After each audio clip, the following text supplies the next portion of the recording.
ہوئے ہیں اور اس کے بعد اللہ سے دعا کرتے ہیں کہ اے اللہ تو ہماری مدد فرما. اور اللہ نے آسمان سے فرشتے اتار دیے ان کی مدد کے لیے, کیونکہ یہ نکلے تھے اللہ اور اس کے رسول کے.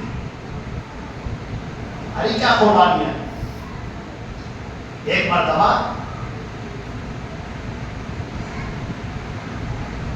تابعین کا جو دور ہے صحابہ کرام کے بعد, صحابہ سے جنہوں نے علم حاصل کیا ان کو تابعین کہتے ہیں. ایک تابعی سے کسی نے سوال کیا یہ بتائیے صحابہ کرام کیسے تھے. میرے عزیزوں بہت سننے والی بات ہے اور اپنی بات کو ختم کرتا.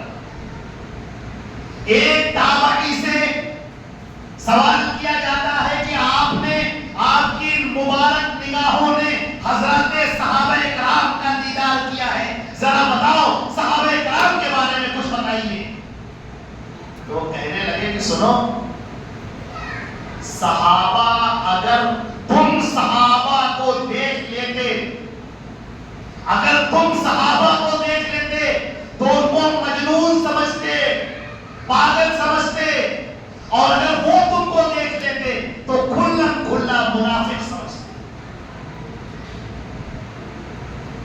آج ہمارے یہاں اگر کوئی اپنی ساری دولت اللہ کے نام پر لٹا دے, سیدنا ابوبکر صدیق کی طرح, یہی غزوہ تبوک میں حضرت ابوبکر اپنے گھر کا سارا سامان لے کر آئے. اللہ کے نبی نے پوچھا کہ اے صدیق, اے ابوبکر گھر میں کیا چھوڑ کر آئے؟ کہا بس اللہ و رسول کا نام چھوڑ کر آئے, کچھ سامنے آیا سب کچھ. حضرت ابو طلحہ نماز پڑھ رہے ہیں, اچانک ایک پرندہ ان کے باغ میں آتا ہے اور اس کی طرف نگاہ چلی جاتی ہے. پرندے کا اڑنا بیٹھنا وہ دیکھ رہے ہیں. نماز کی رکعت بھول گئے, نماز میں خیال نہیں رہا, سلام پھیرا تو فوراً خیال ہوا ہائے اس دنیا نے مجھے میری نماز سے غافل کر دیا. فوراً اللہ کے نبی کے پاس حاضر ہوتے, کہتے ہیں اللہ کے رسول میرا فلاں باغ جو مجھے بہت پسند ہے سب اللہ کے راہ پہ چھوڑ. ایسوں کو اگر ہم دیکھتے تو کیا کہتے ہیں, ارے صاحب ارے اپنے بچوں کی تو فکر کر لیجیے, کیا سارا مال صدقہ کر رہے ہیں, ارے کیا جنون کی بات آپ کر رہے ہیں, یہ تو کوئی پاگل کرتا ہے. ایسا نہ کیجیے, سارا مال نہیں تھوڑا کر دیجیے, ارے اپنا دیکھ لیجیے. حضرت عائشہ رضی اللہ تعالیٰ عنہ اللہ کے نبی کی وفات کے بعد سیدنا امیر معاویہ رضی اللہ تعالیٰ عنہ نے ان کے پاس درہم و دراہیم بھیجے, دینار اور دراہیم بھیجے, اور کچھ غلہ بھیجا اونٹوں سے لدا ہوا.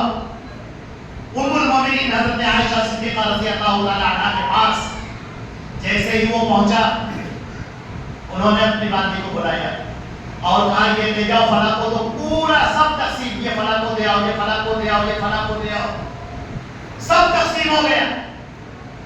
اس کے بعد اس باندھی نے کہا ام المومنین گھر میں کھانے کے لیے کچھ بھی نہیں ہے, کم سے کم ایک مٹھی جوڑوں تو روک لیتی, گندم تو روک لیتی.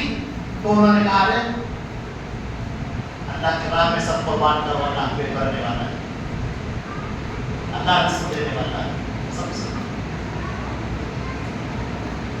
اگر یہ صحابہ کو ہم دیکھتے تو سمجھتے کہ یہ پاگل ہیں, یہ مجنون ہے, اور وہ ہم کو دیکھ لیتے تو پکا منافق سمجھتے.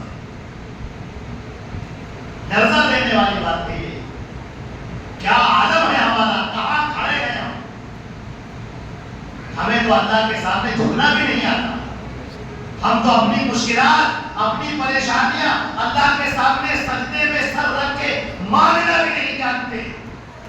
ہم تو صرف بس آہ کرنا جانتے ہیں, بس مشکلات حل کیسے ہوتی ہیں, پریشانیاں دور کیسے ہوتی ہیں, ہمیں تو وہ پتہ بھی نہیں, اور اگر پتہ بھی ہے تو ہم کرتے بھی نہیں.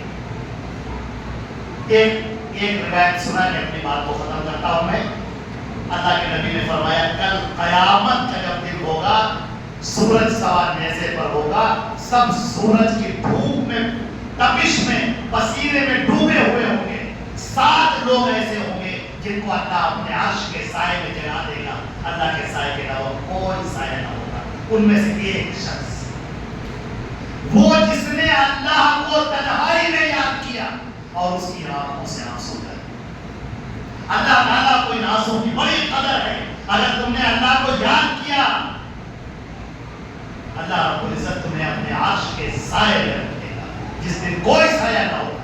وہ تو سورج کی تپش سے اے مومنوں، اے مسلمانوں، اے مسلمان نوجوانوں، مردوں اور عورتوں، اللہ سورج کی تپش سے تم کو بچانا چاہتا ہے. تو یہ دنیا کی مشکلات سے نہیں بچائے گا، یہ کفار کے تیر اور تلوار سے تمہیں نہیں بچائے گا، یہ کفار کے مارنے سے تمہیں نہیں بچائے گا، یہ کفار کی تیر تفن اور ان کی گولیوں سے نہیں بچائے گا. وہ تو تمہیں دھوپ میں بھی دیکھنا نہیں چاہتا کہ تمہارا پسینہ گرے، لیکن تم خود ہی اللہ سے دور، تم اس سائے کی طرف آنا ہی نہیں چاہتے.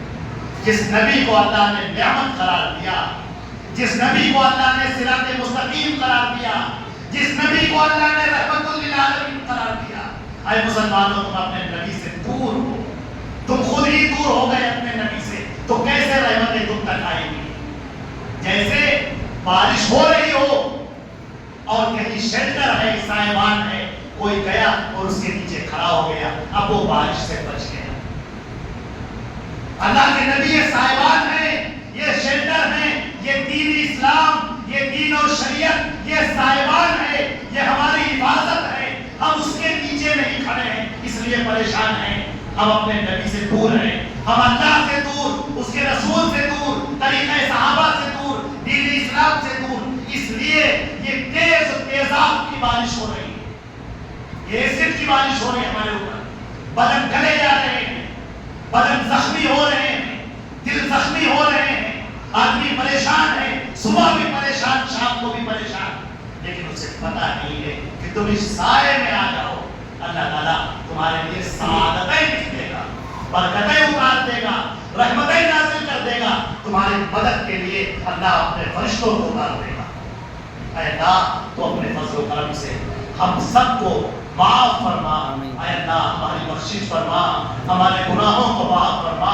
اے اللہ ہم تیرے دین سے دور ہو گئے، اے اللہ ہم تجھ سے دور ہو گئے، تیرے نبی سے دور ہو گئے، تیری بھیجی ہوئی شریعت سے دور ہو گئے. اے اللہ تو ہمیں معاف کر دے، اے اللہ تو ہم پر رحم کر دے، اے اللہ تو ہمارے لیے خیر کے فیصلے کر دے. اے اللہ ہم توبہ کرتے ہیں، اے اللہ تیری بارگاہ میں توبہ کرتے ہیں، اے اللہ سچی توبہ کرتے ہیں. اے اللہ ہم تیری طرف آنے والے ہیں، تیرے نبی سے چمٹ جانے والے ہیں، تیرے نبی کی ایک ایک ادا پر قربان ہونے والے ہیں، تیرے نبی کی ایک ایک سنت کو اپنے سینے سے لگانے والے ہیں. اے اللہ جب تک یہ زندگی رہے گی تیرے دین پر رہے گی، دین اسلام پر رہے گی. اے اللہ تیری اتاری ہوئی شریعت کے مطابق رہے گی. اے اللہ تو ہمارے گناہوں کو معاف کر دے اور ہمارے لیے خیر کے فیصلے کر دے، اس دنیا میں بھی اور آخرت میں بھی. اللہم ربنا تقبل منا انک انت السمیع العلیم وتب علینا انک انت التواب الرحیم. وصلی اللہ علی محمد وآلہ وأصحابہ اجمعین برحمتک یا